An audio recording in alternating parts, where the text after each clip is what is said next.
สบายดีท่านผู้ชมเนาะต่อจากคลิปอีพีที่แล้วเนาะได้มาอบรมกันโอ้เป็นจังได๋เนาะได้ยินข่าวอันน้องว่าเรื่องอันผู้อันอยู่อันนั้นน่ะเนาะเป็นน้องนี่เป็นน้องสาวน้องนี่แล้วพูดเอาเว้าให้น้องฟังอันเพื่องนี่บ่โอ้พ่อเฟืองน้องต้องว่าพ่อเด้อบ่ต้องว่าบักเฟืองเด้อเว้าคือพ่อต้องเรื่องบ่ได้พ่อเฟืองถือว่าเดี๋ยวนี้มันเป็นน้องสาวของน้องเนาะแม่นเออแล้วมีลูกจักคนก็4ปี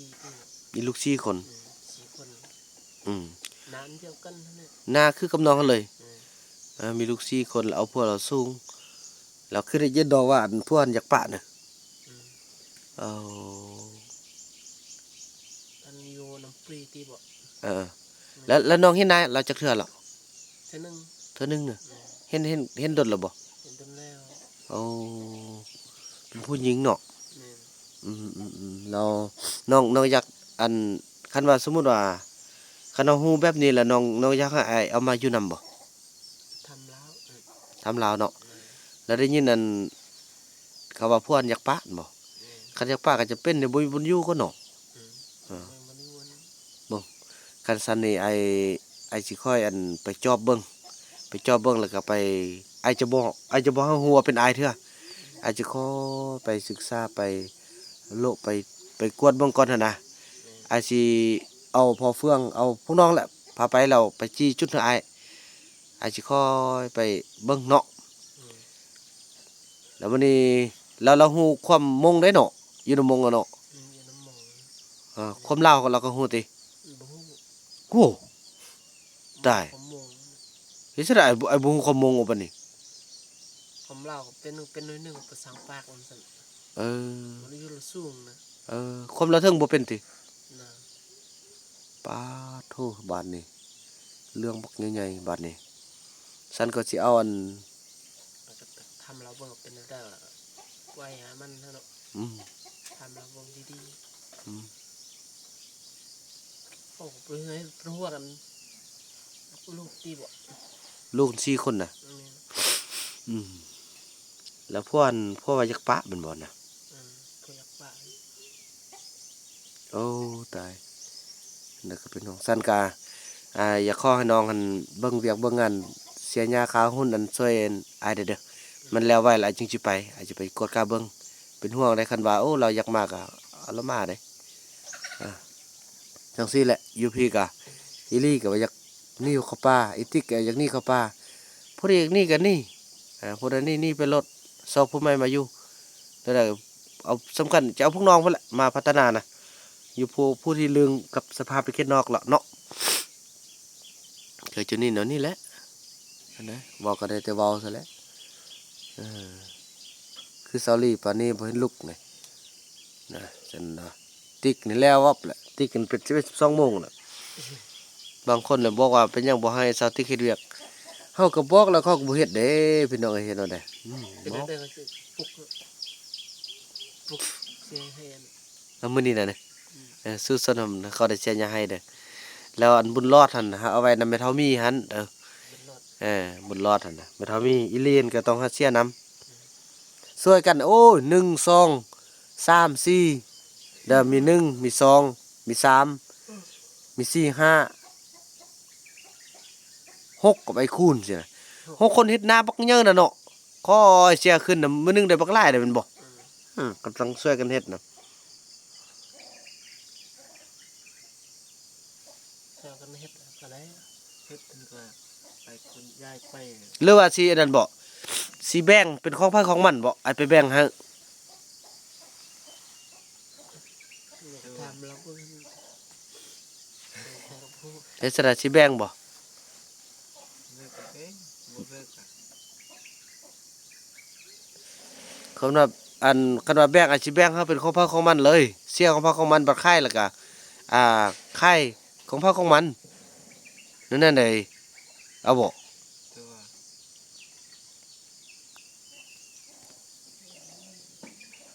คนบ่ตื่นมันว่าจังซั่นล่ะเด้อยู่อันนี้อยู่นอนต้นอืมเต็มห้องแท้นอนก็ พอต้นไล่ก็ตื่น อืม มีบางมืจนสู้ไอ้ น้องนะ บางมือจนฟ้าเบิดพู้นแหล้ว โอ้สบายดีตอนเช้าไอ้คุณเฮ้ย ไม่เสียบ ว่าเธอเป็นจังใดไอ้คุณเฮ้อโทษโดคุณ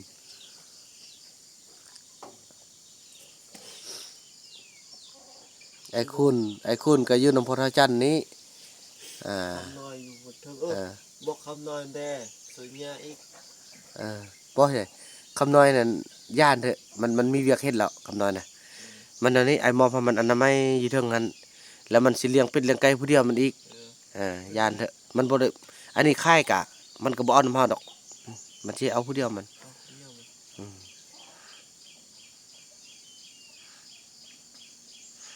บัดกินข้าวยังเลยนะ หึ กินข้าวก่อน บ่ได้หาเถื่อบางวันอาจสิแบ่งขึ้นน้ำมันครับต้นสาดนั้นก็ได้อันนั้นก็เป็นอายของน้องแหละนั่นก็ได้ น้ำก่อนน้ำก็บอกให้อารมณ์นี้ อืม ต่อน้ำเข้า บ่ได้สิต่อขึ้นให้มันอายก็สิขึ้นไปนอนเทิงพุ่นบัดนั้นน่ะ นอนอยู่ นอนเทิงแดนนอนลุ่มแดนอนเทิงแดนนอนลุ่มแดไปจังซั่นแหละ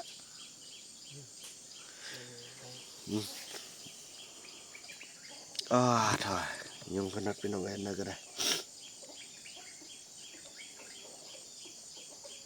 อันทำซีรีฮัน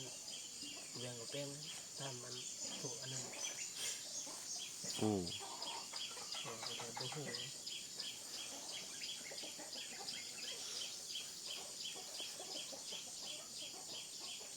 เลือเฮาสิไปแบ่งเอาบ่มื้อนี้อาจสิแบ่งให้ ว่า อันดีๆอันดีๆไอ้โน้นคันว่าบ่ไหวแล้วก็คันโอนได้ก็บ่ไหวแล้วเฮ็ดนํกันแล้วก็เฮ็ดนํกันเขาสิแบ่งอาจจะสิแบ่งให้เฮ็ดนั่นน่ะ เฮ็ดทำกันได้ไอ้จนหมดนี่ เฮ็ดนํกันเนาะได้สำาใดก็เอานํกันเนาะ เลิกเอาทำกันน่ะ ไอ้ส่งได้แสดง สำคัญ เฮ็ดให้นํกันก็เนาะเป็นปีหน้าจึงเอาต้นไม้เนาะพอได้เฮ็ดตอนนั้นแล้วจึงแบ่งกันเฮ็ดปีหน้าเนาะพอปีนี้มันก็เทินได้ กระเทือนนะ ผู้ลงมือก็ลงมือก่อนแล้วนะเนาะ กระเทือน เอ้ยอันนั้นแหละสนะเบิ่งป้าโทพี่น้องพุ่นตะเวนออกบ่ทันค้างเลยพี่น้องเอ้ยป้าเดือดออกแต่เช้าเลยของมั้ยมื้อนี้แปลกพี่น้องเอ้ยเนาะบ่เคยเห็นแบบนี้จักเทื่อแล้วก็ออกแต่หันแท้ๆก็พี่น้องเอ้ยแบบกี่เฟื่อจะแจ้งอยู่แต่บริเวณนั้นเนี่ยถือว่าสิแบ่งเขาเจ้าก็อยากเฮ็ดรวมพี่น้องเอ้ยเนาะเข้าใจนํกันไอ้คุณมื้อนี้อันช่วยอันเฮ็ดเวียกนำอ้ายเด้อช่วยเสียญาตินำอ้ายเด้อ กินข้าวแล้วก็ เนาะ ไว้ยะ เนี่ยขอญาติเด้อช่วยกันอันเพราะว่าเฮาบ่มีหยังดอกเฮาเอาไว้อันบัตรอันได้สลีมาเฮาก็มาเกลือไก่ใหญ่เฮาก็กินไก่หั่นน่ะนะเนาะไอ้นู่นเนาะคือตอนนี้เฮาก็บ่มีอันหยังเกลือไก่หั่นเด้ ไก่บ่นึงไก่มันนั่นใหญ่เฮาก็บ่มีอันกินไว้หั่นนะเนี่ยประตูเขาก็เอามาให้เราได้นี่เห็นบ่เนี่ยเขาใส่ให้หมดแล้วนี่ ตู้เยี่ยม ปองเอี่ยมอันนี้ก็เฮ็ดแบบเคยไล่หั่นเคยไล่แล้วก็เฮ็ดเป็นเด้เคยไล่ก็ได้อืม นี่เราก็สิอาจสิไปเบิ่งก่อนไอ้เราสิเฮ็ดคนเดียวนะ โอ้น้องสิแบกเอาคนเดียวเลย ได้น้อยเนี่ยไปเบิ่งมันให้กันเนาะ ไปเบิ่งให้เนาะเออ เราก็ให้เฮ็ดคนเดียวนะ เอ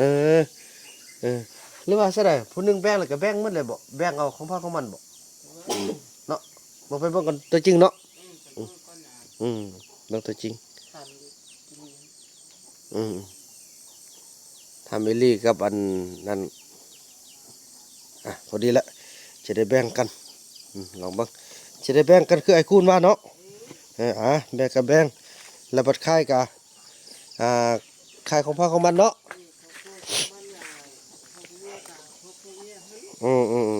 ดีแต่ว่าเวลาค่ายก็จะได้ว่าเรื่องอันแบ่งค่าเสื้อค่าหยังแดไว้ให้ไกลแดซาละพี่น้องเอ้ยผู้ลงทุนละสิตายพี่น้องเอ้ย บัดผู้อยากได้แล้วยานแต่บ่ได้ตายน่าก็ได้ไก่กับเกลือไปแล้วต้นสาดเด้บ่มีอันเกลืออ้าวพอดีบ่ว่านำเกลือแล้วพี่น้องเอ้ยว่าเรื่องอันซาลีเนาะส่วนอันนั้นเนาะอิหยังก็ซาลีหัน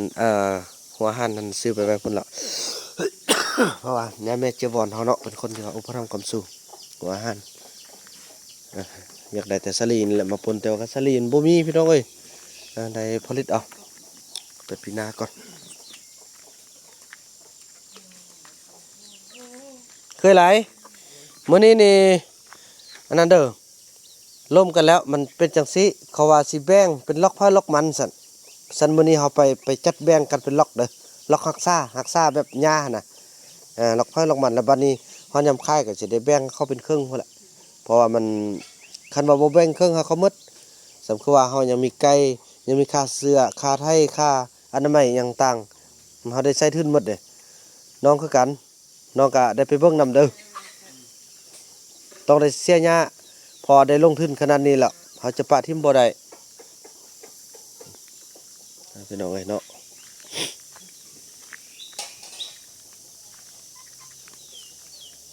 โอ้โถ แต่นุ่นบอกว่าแบ่งเป็นล็อก คูณ คูณ ไปนี่แหละเฮากาไปแบงจะหน่อยเข้าสุกแล้วไปนำกันเลย ไปตอนเขาเว้ามั่งนี่แหละไปสิแบงให้อ้ายละมันรับผิดชอบตัวอันสวนไว้นี่ทำได้สวนไว้นี่เพราะว่าอนาคตพอน้องลงทุนหลายเด้8 ล้านปลายพุ่นน่ะคันไว้บ่ขึ้นก็เสียดายเลยแล้วเขาจะนั้นทันใดเท่าใดก็ส่วนบัตรค่ายน้องก็สิแบ่งพอแบ่งต้องแบ่งเป็นครึ่งพุ่นแหละสมมุติได้ต้นนึงนี่ก็ต้องแบ่งไว้500กิโลเอาไว้ให้ไก่พอค่าเสื้อค่าหยังเด้บ่แม่นว่าคือว่าเราตกท่าเดียวเราได้ลงทุนก่อนแล้วนะเราต้องได้แบ่งนั่นน่ะ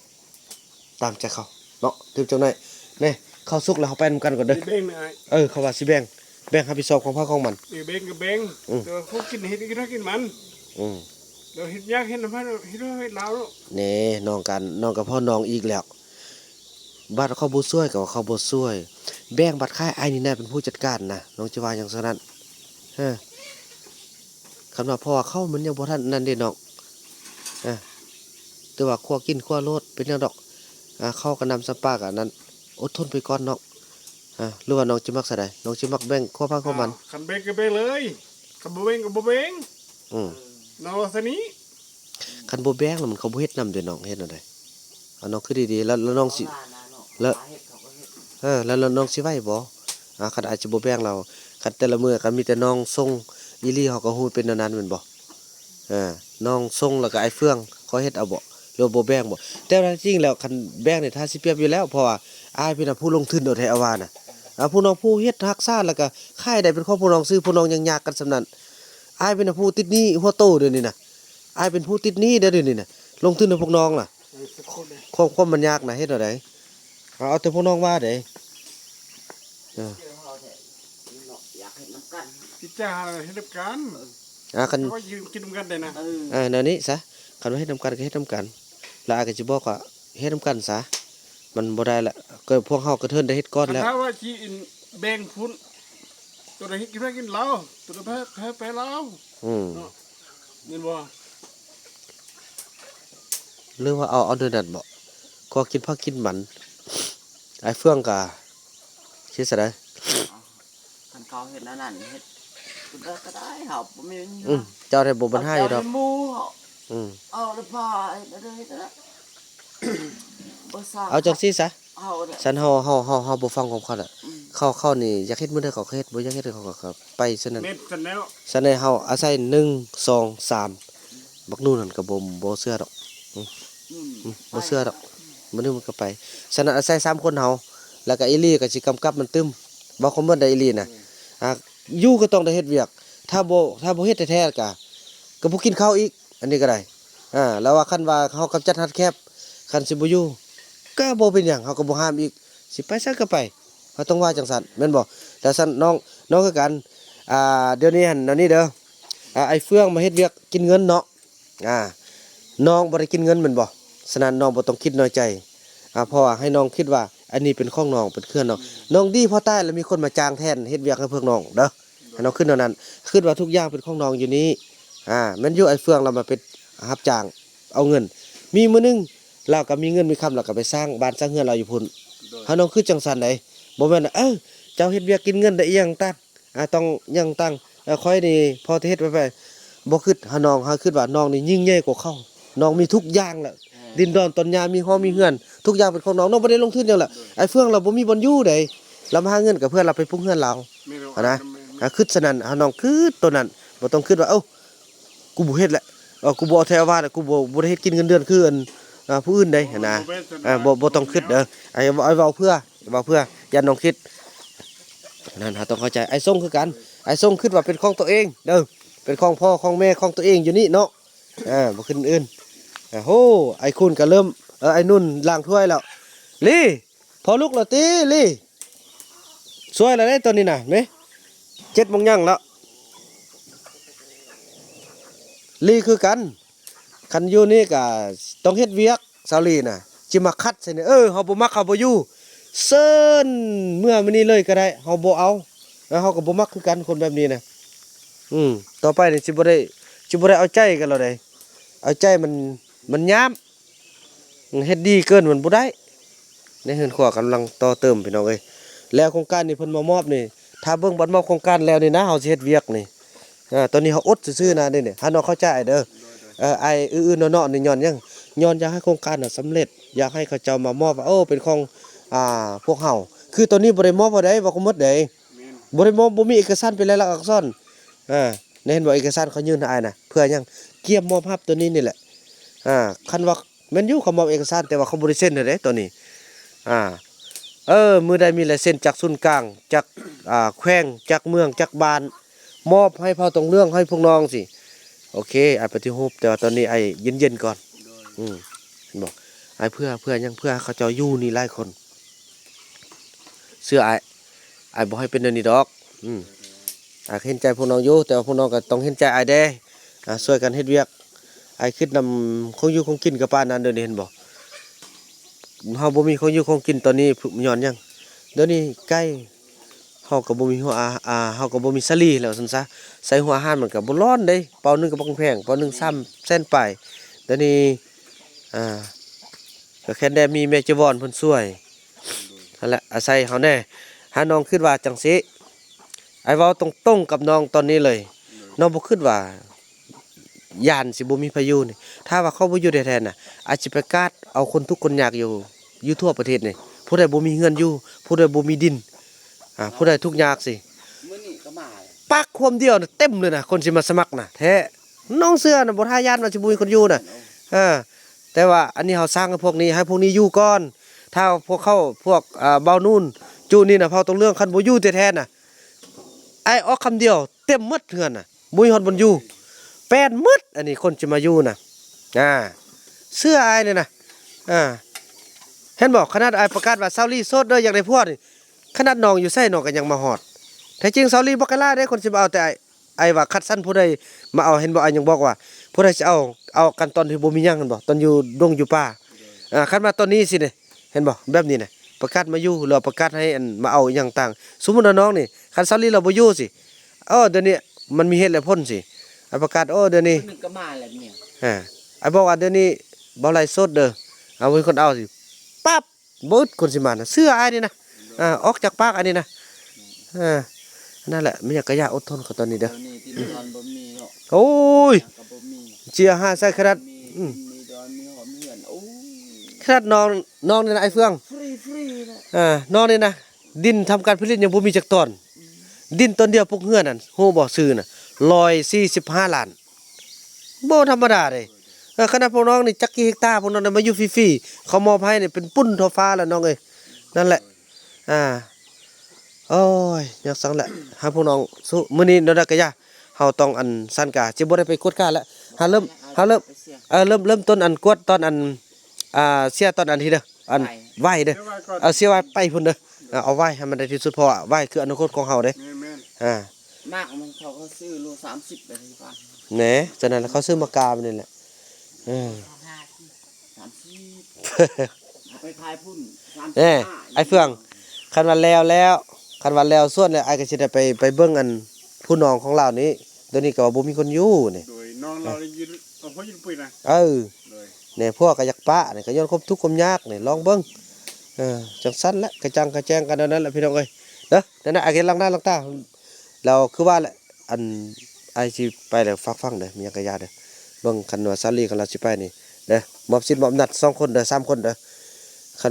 ว่าเราสิไปแท้เครื่องทุกสิ่งที่ว่าอายเป็นคนที่เอามาให้นี่เด็ดขาดบ่เอาไปเด็ดขาดติดตัวของเรามีหยังให้เราเอาไปการสิไปน้องเอาไว้แล้วบ่ บ่ซักอยู่นะ ไปเอาขึ้นมาไปหาไปมันนึงมันสิมีปัญหาตอนพวกน้องบ่อยู่นี่โทรศัพท์ไอ้ยงนี่โทรศัพท์เครื่องนี้นี่จะรอลุ้นว่าจะเป็นของไผคันว่ามอยงบ่อยู่แท้ก็บ่ฟังความก็สิมันมอบให้ไอ้ส่งก่อนเด้อเอาอยู่ติโทรศัพท์น่ะเอาบ่คันบ่เอาก็มอบให้ไอ้เฟืองเบิ่งต่อไปก่อนเนาะเบิ่งกันประมาณ 2-3 เดือนก่อนบ่ว่าสิมื้อนี้มื้ออื่นได้บ่ได้ตัดสินใจง่ายๆใส่ซักพร้อมเด้อใส่ซักอยู่ไสเริ่มปฏิรูปกันแล้วเด้พี่น้องเอ้ยเนาะจังซั่นแหละลีลุกมาเด้อลีเด้อตะเวนจะซ่องก้นแล้วนี่น่ะนะลุกมาล้างหน้าล้างตาเกี่ยวกินข้าวกินน้ำไปเสียหยะมื้อนี้ไอ้สิถ่ายวิดีโอเด้ผู้ใด